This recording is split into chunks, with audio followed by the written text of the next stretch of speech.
Hello, and welcome to Father Patrick Can Read, with me, Father Patrick, as we continue our adventure in Narnia by reading Chapter 9 of The Voyage of the Dawn Treader by C.S. Lewis. Chapter 9. The Island of the Voices. And now the winds, which had so long been from the northwest, began to blow from the west itself. And every morning, when the sun rose out of the sea, the curved prow of the Dawn Treader stood up right across the middle of the sun. Some thought that the sun looked larger than it looked from Narnia, but others disagreed. And they sailed and sailed before a gentle yet steady breeze, and saw neither fish, nor gull, nor ship, nor shore. And stores began to get low again, and it crept into their hearts that perhaps they might have to come to a sea which went on forever. But when the very last day on which they thought they could risk continuing their eastward voyage dawned, it revealed, right ahead between them and the sunrise, a low land lying like a cloud. They made harbor in a wide bay about the middle of the afternoon and landed. It was a very different country from any they had yet seen, for when they had crossed the sandy beach, they found all silent and empty, as if it were an uninhabited land. But before them there were level lawns, in which the grass was as smooth and short as it used to be in the grounds of a great English house where tin gardeners were kept. The trees, of which there were many, all stood well apart from one another, and there were no broken branches and no leaves lying on the ground. Pigeons sometimes cooed, but there was no other noise. Presently they came to a long, straight, sanded path with not a weed growing on it, and trees on either hand. Far off at the other end of this avenue, they now caught sight of a house, very long and gray and quiet-looking in the afternoon sun. Almost as soon as they entered this path, Lucy noticed that she had a little stone in her shoe. In that unknown place, it might have been wiser for her to ask the others to wait while she took it out, but she didn't. She just dropped quietly behind and sat down to take off her shoe. Her lace got into a knot. Before she had undone the knot, the others were a fair distance ahead. By the time she had extracted the stone and was putting the shoe on again, she could no longer hear them. But almost at once she heard something else. It was not coming from the direction of the house. What she heard was a thumping. It sounded as if dozens of strong workmen were hitting the ground as hard as they could with great wooden mallets, and it was very quickly coming nearer. She was already sitting with her back to a tree, and as the tree was not one she could climb, there was really nothing to do but to sit dead still and press herself against the tree and hope she wouldn't be seen. Thump, thump, thump, and whatever it was must be very close now, for she could feel the ground shaking, but she could see nothing. She thought the thing, or things, must be just behind her. But then there came a thump on the path right in front of her. She knew it was on the path not only by the sound, but because she saw the sand scatter as if it had been struck by a heavy blow. But she could see nothing that had struck it. Then all the thumping noises drew together about 20 feet away from her and suddenly ceased. Then came the voice. It was really very dreadful because she could still see nobody at all. The whole of that park-like country still looked as quiet and empty as it had looked when they had first landed. Nevertheless, only a few feet away from her, a voice spoke, and what it said was, "Mates, now's our chance." Instantly, a whole chorus of other voices replied, "Hear him! Hear him! Now's our chance," he said. "Well done, Chief. You never said a truer word." "What I say," continued the first voice, "is, get down to the shore between them and their boat, and let every mother's son look to his weapons. Catch 'em when they try to put to sea." "Ah, that's the way," shouted all the other voices. "You never made a better plan, Chief. Keep it up, Chief. You couldn't have a better plan than that." "Lively then, mates, lively," said the first voice. "Off we go." "Right again, Chief," said the others. "Couldn't have a better order. Just what we were going to say ourselves. Off we go." Immediately the thumping began again, very loud at first, but soon fainter and fainter, till it died out in the direction of the sea. Lucy knew there was no time to sit puzzling as to what these invisible creatures might be. As soon as the thumping noise had died away, she got up and ran along the path after the others as quickly as her legs would carry her. They must at all costs be warned. While this had been happening, the others had reached the house. It was a low building, only 2 stories high, made of a beautiful mellow stone, many-windowed, and partially covered with ivy. Everything was so still that Eustace said, "I think it's empty." But Caspian silently pointed to the column of smoke which rose from one chimney. They found a wide gateway open and passed through it into a paved courtyard. And it was here that they had their first indication that there was something odd about this island. In the middle of the courtyard stood a pump, and beneath the pump a bucket. There was nothing odd about that, but the pump handle was moving up and down, though there seemed to be no one moving it. "There's some magic at work here," said Caspian. "Machinery," said Eustace. "I do believe we've come to a civilized country at last." At that moment, Lucy, hot and breathless, rushed into the courtyard behind them. In a low voice, she tried to make them understand what she had overheard, and when they had partially understood it, even the bravest of them did not look very happy. "Invisible enemies," muttered Caspian, "and cutting us off from the boat. This is an ugly furrow to plow." "You've no idea what sort of creatures they are, Lou?" asked Edmund. "How can I, Ed, when I couldn't see them? Did they sound like humans from their footsteps? I didn't hear any noise of feet, only voices and this frightful thudding and thumping like a mallet." "I wonder," said Reepicheep, "do they become visible when you drive a sword into them?" "It looks as if we shall find out," said Caspian. "But let's get out of this gateway. There's one of these gentry at that pump listening to all we say." They came out and went back into the path where the trees might possibly make them less conspicuous. "Not that it's any good, really," said Eustace, "trying to hide from people you can't see. They may be all around us." "Now, Drinian," said Caspian, "how would it be if we gave up the boat for lost, went down to another part of the bay, and signaled the Dawn Treader to stand in and take us aboard?" "Not depth for her, sire," said Drinian. "We could swim," said Lucy. "Your Majesty's all," said Reepicheep, "hear me. It is folly to think of avoiding an invisible enemy by any amount of creeping and skulking. If these creatures mean to bring us to battle, be sure they will succeed. And whatever comes of it, I'd sooner meet them face to face than be caught by the tail." "I really think Reep is in the right this time," said Edmund. "Surely," said Lucy, "if Rince and the others on the Dawn Treader see us fighting on the shore, they'll be able to do something." "But they won't see us fighting if they can't see any enemy," said Eustace miserably. "They'll think we're just swinging our swords in the air for fun." There was an uncomfortable pause. "Well," said Caspian at last, "let's get on with it. We must go and face them. Shake hands all round. Arrow on the string, Lucy. Swords out, everyone else. And now for it.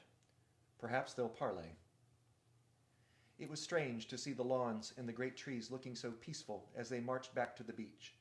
And when they arrived there and saw the boat lying where they had left her, in the smooth sand with no one to be seen on it, more than one doubted whether Lucy had not merely imagined all she had told them. But before they reached the sand, a voice spoke out of the air. "No further, masters, no further now," it said. "We've got to talk with you first. There's 50 of us and more here with weapons in our fists." "Hear him," came the chorus. "That's our chief. You can depend on what he says. He's telling you the truth, he is." "I do not see these 50 warriors," observed Reepicheep. That's right, said the chief voice. "You don't see us. And why not? Because we're invisible." "Keep it up, chief, keep it up," said the other voices. "You're talking like a book. They couldn't ask for a better answer than that." "Be quiet, Reep," said Caspian, and then added in a louder voice, "You invisible people, what do you want with us? And what have we done to earn your enmity?"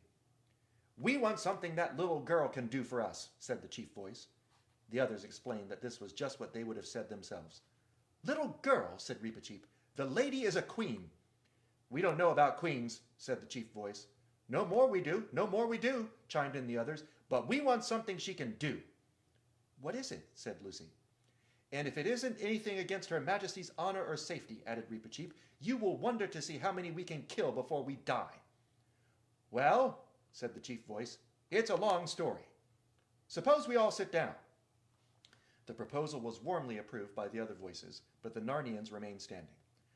"Well," said the chief voice, "it's like this. This island has been the property of a great magician time out of mind, and we all are, or perhaps in a manner of speaking I might say, we were, his servants. Well, to cut a long story short, this magician that I was speaking about, he told us to do something we didn't like. And why not? Because we didn't want to. Well, then, this same magician, he fell into a great rage, for I ought to tell you he owned the island, and he wasn't used to being crossed. He was terribly downright, you know. But let me see, where am I? Oh yes, this magician then. He goes upstairs, for you must know he kept all his magic things up there, and we all lived down below. I say he goes upstairs and puts a spell on us, an uglifying spell. If you saw us now, which in my opinion you may thank your stars you can't, you wouldn't believe what we looked like before we were uglified. You wouldn't really. So there we all were, so ugly we couldn't bear to look at one another. So then what did we do? Well, I'll tell you what we did. We waited till we thought this same magician would be asleep in the afternoon, and we creep upstairs and go to his magic book, as bold as brass, to see if we can do anything about this uglification. But we were all of a sweat and a tremble, so I won't deceive you. But, believe me or believe me not, I do assure you that we couldn't find anything in the way of a spell for taking off the ugliness. And what with time getting on, and being afraid that the odd gentleman might wake up any minute, I was all of a muck sweat, so I won't deceive you. Well, to cut a long story short, whether we did right or whether we did wrong, in the end we see a spell for making people invisible. And we thought we'd rather be invisible than go on being as ugly as all that. And why? Because we'd like it better. So my little girl, who's just about your little girl's age, and a sweet child she was before she was uglified, though now, but at least said soonest mended. I say, my little girl, she says the spell, for it's got to be a little girl or else the magician himself, if you see my meaning, for otherwise it won't work. And why not? Because nothing happens. So my Clipsy says the spell, for I ought to have told you she reads beautifully, and there we all were as invisible as you could wish to see. And I do assure you it was a relief not to see one another's faces. At first, anyway. But the long and the short of it is, we're mortal tired of being invisible. And there's another thing. We never reckoned on this magician, the one I was telling you about before, going invisible too. But we haven't ever seen him since. So we don't know if he's dead, or gone away, or whether he's just sitting upstairs being invisible, and perhaps coming down and being invisible there. And believe me, it's no manner of use listening, because he always did go about with his bare feet on, making no more noise than a great big cat. And I'll tell you, gentlemen, straight, it's getting more than what our nerves can stand. Such was the chief voice's story, but very much shortened because I have left out what the other voices said. Actually, he never got out more than 6 or 7 words without being interrupted by their agreements and encouragements, which drove the Narnians nearly out of their minds with impatience. When it was over, there was a very long silence. But, said Lucy at last, what's all this got to do with us? I don't understand. Why, bless me, if I haven't gone and left out the whole point, said the chief voice. That you have, roared the other voices with great enthusiasm. No one couldn't have left it out cleaner and better. Keep it up, chief, keep it up. Well, I needn't go over the whole story again, began the chief voice. No, certainly not, said Caspian and Edmund. Well then, to put it in a nutshell, said the chief voice, we've been waiting forever so long for a nice little girl from foreign parts, like it might be you, missy. That would be go upstairs and go to the magic book and find the spell that takes off the invisibleness and say it. And we all swore that the first strangers as landed on this island, having a nice little girl with them, I mean, for if they hadn't, it'd be another matter, we wouldn't let them go away alive unless they'd done the needful for us. And that's why, gentlemen, if your little girl doesn't come up to scratch, it will be our painful duty to cut all your throats. Merely in the way of business, as you might say, and no offense, I hope. I don't see all your weapons, said Reepicheep. Are they invisible too? The words were scarcely out of his mouth before they heard a whizzing sound, and next moment a spear had stuck, quivering in one of the trees behind them. That's a spear, that is, said the chief voice. That it is, chief, that it is, said the others. You couldn't have put it better. And it came from my hand, the chief voice continued. They get visible when they leave us. But why do you want me to do this? Asked Lucy. Why can't one of your own people? Haven't you got any girls? We dursn't, said all the voices. We're not going upstairs again. In other words, said Caspian, you are asking this lady to face some danger which you daren't ask your own sisters and daughters to face. That's right, said all the voices cheerfully. You couldn't have said it better. Oh, you've had some education, you have. Anyone can see that. Well, of all the outrageous, began Edmund, but Lucy interrupted. Would I have to go upstairs at night, or would it do in daylight? Oh, daylight, to be sure, said the chief voice. Not at night. No one's asking you to do that. Go upstairs in the dark? Ugh. All right, then. I'll do it, said Lucy. No, she said, turning to the others. Don't try to stop me. Can't you see it's no use? There are dozens of them there. We can't fight them. And the other way there is a chance. But a magician, said Caspian. I know, said Lucy, but he mayn't be as bad as they make out. Don't you get the idea that these people are not very brave? They're certainly not very clever, said Eustace. Look here, Lou, said Edmund. We really can't let you do a thing like this. Ask Reep. I'm sure he'll say just the same. But it's to save my own life as well as yours, said Lucy. I don't want to be cut to bits with invisible swords any more than anyone else. Her Majesty is in the right, said Reepicheep. If we had any assurance of saving her by battle, our duty would be very plain. It appears to me that we have none.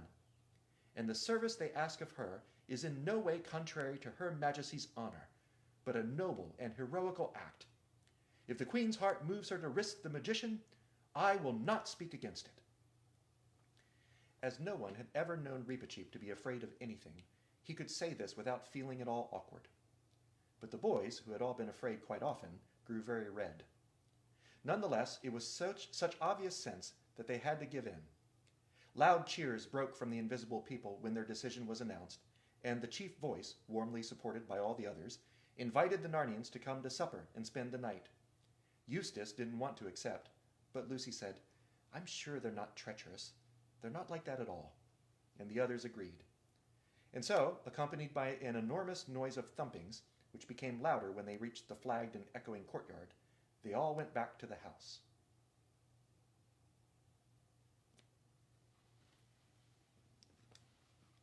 Well, I hope you will join tomorrow at noon for Father Patrick Can Read, with me, Father Patrick, as we continue our adventure in Narnia by reading chapter 10 of The Voyage of the Dawn Treader by C.S. Lewis. Until then, goodbye.